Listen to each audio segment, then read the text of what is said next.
Nothing like loud 4-cylinder and exhaust for your lunch break to make it an enjoyable day. Hey guys, welcome back out to the channel. This is Kyle from Culture Redneck Garage. Hey guys, I thought I'd give you a quick little update. I know I've kind of updated a little bit through some of my other videos that I've done, but it may not have been apparent, you know, because like I said, I did a video on me building some stuff for VBS. I got VW on the head for Vacation Bible School for our church. That's kind of where I've been the past couple of months. I have essentially had to take a sabbatical, as I do at least 2 or 3 times during the year, where I have to kind of block off you know, a few months out of my year to do things like I'm a part-time pianist and I do some stuff with a musical.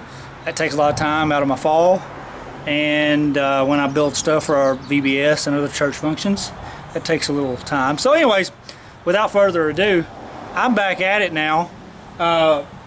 This is what we're taking, if you didn't know, to No Name this year. As far as I know, I've been there the last 2 years and there has yet to be an air-cooled Volkswagen, and I think I need to be the guy that brings it. This thing has been sitting at my dad's for, well, I guess since early winter, and at our home we kind of have the 1 piece of crap per yard rule. So if I've got a project in the back covered up, if I want to bring something here, I've got to take it with it. So I've wheeled this project up because it is time now. So anyways, what are we doing? So we're bringing it, we're going to wheel this out to Sykeston, and we are building a motor. But it's not this motor right here. This is a great, faithful, good running motor. It's my 1641 with dual carbs and a cam and a few little things, but nothing crazy. Great little running engine when it runs right. And but yeah, we're not taking this engine as far as I'm concerned. We are building another one, and let me show that to you. So this is the engine we are building. It's considerably bigger. It's a 1904 stroker build. Now, quick little disclaimer. This long block that you see, as far as, you know, the case and the heads, that is not the 1904. This is just a holding piece for a few of the carbs and parts and exterior chrome and all that stuff that I didn't want to keep boxed up. And it's a great motivation tool too. Anyways, well, where is the long block at? Where's my engine? The reality is the engine is, and the heads are still at the machine shop. They've been there for a little while. I'm expecting them back. I'm hoping early this next week. If not, the end of this week. If it didn't, I will give them a call and kind of see what the deal is.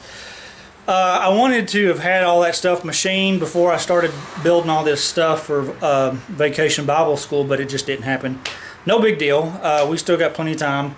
If I can't build a Volkswagen engine in between early July and No Name, then I probably need to find a different hobby, because it's not that bad once you have all your parts and have everything right. And that's important that everything's right on these things, especially if you're going to try to turn 6,500 RPM going down the racetrack. But anyways, yeah, so what I've been doing ever since I got done building props, I'm sort of sandbagging. And so that's not necessarily a bad thing. I've been assembling my crankshaft. These are a little bit different than your normal Mopar crankshaft. Getting everything on there, getting my bearings on, getting the rods all taken care of. All the tolerances are good.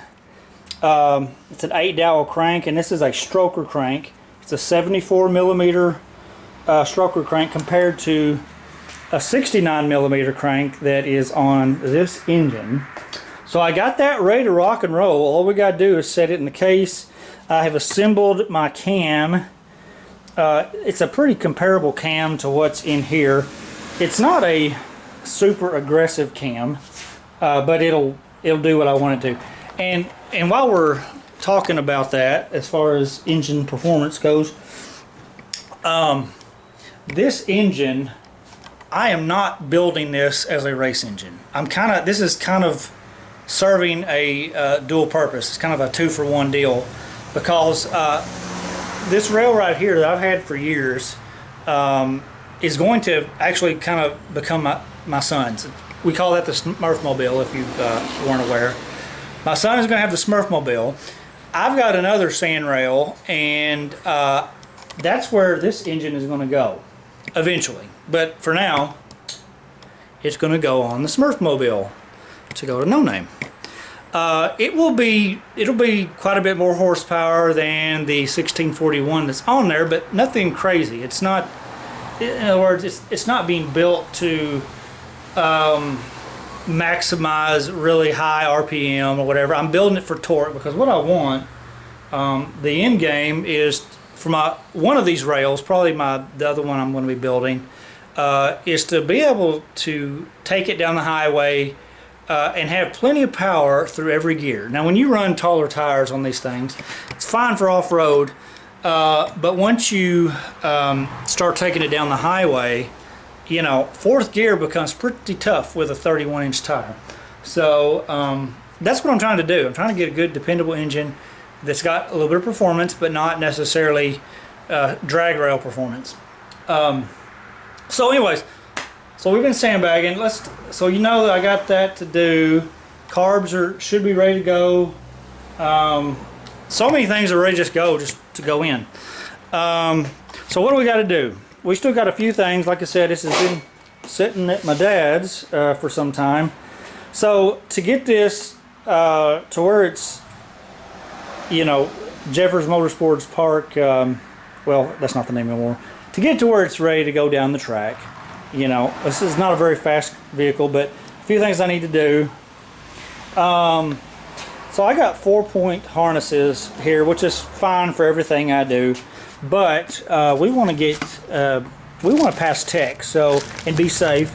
So I've got us a 5-point harness here, and whether they're needed or not, I've got arm restraints. I think it's probably a smart choice. So we got to install those. No big deal there. What else?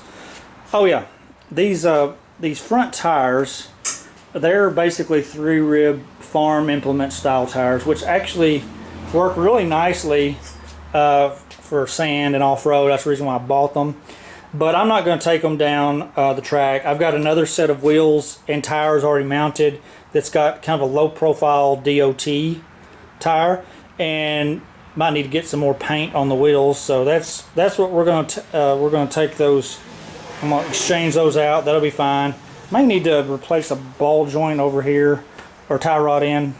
No big deal. Let's see here. I got to, my hydraulic clutch. I know some of y'all are gonna laugh at me, but I do have a regular flexible line. Well, that needs to be metal, so I'm gonna do that. That way it passes tech. Let's see here. Oh yeah, as said, these are 31 1050 tires.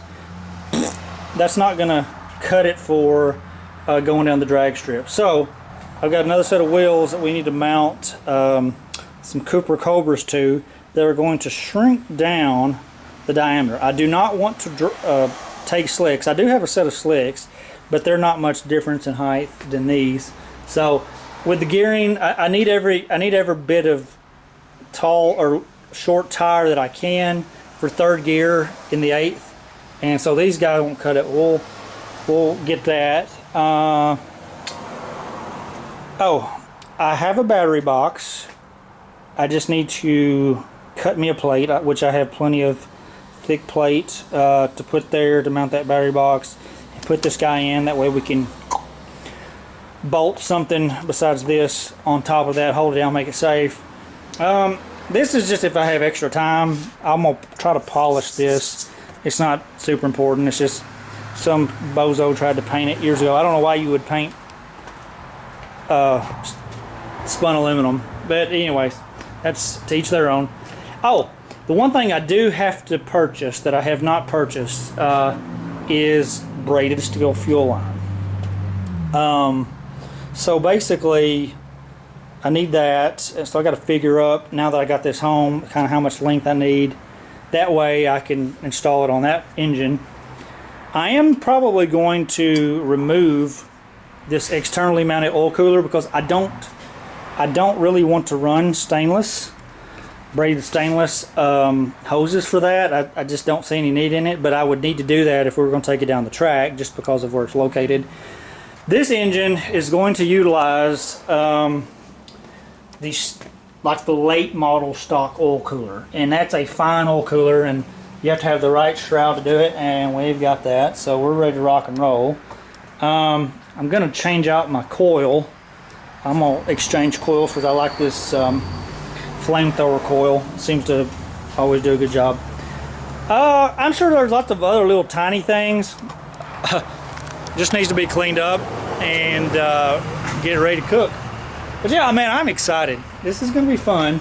I've gone to No Name the past 2 years that everybody's had it, and so I'm sitting there watching people go down the track. I thought, well, why not? You know, this thing is no speed demon, but it would be fun. Camaraderie is awesome.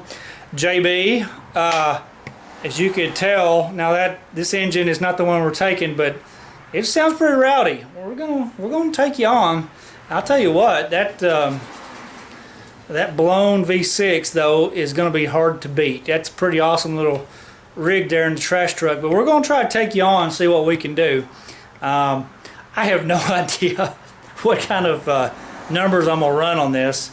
I've tried to watch a few VW drag race so, you know, you never know what they've done to their transmission. Gearing is the biggest thing with these things. You need your horsepower and torque, but you got to have gearing. This has stock gearing. Third gear is pretty tall as far as it's concerned with 8th mile racing. But you know what? We're going to go down there either way. We may not be hitting $6 grand at the 8th mile, but that's fine. I'm hoping that it will at least run 9s. That would be nice if it could get in the 9s. I would be very surprised if it ran 8s, but if it did, I'd be tickled. So who knows? Who knows what's going to run? All I know is I just want to pass tech, have a good time with my friends. Heck, if we get this, I'm going to go on a limb here.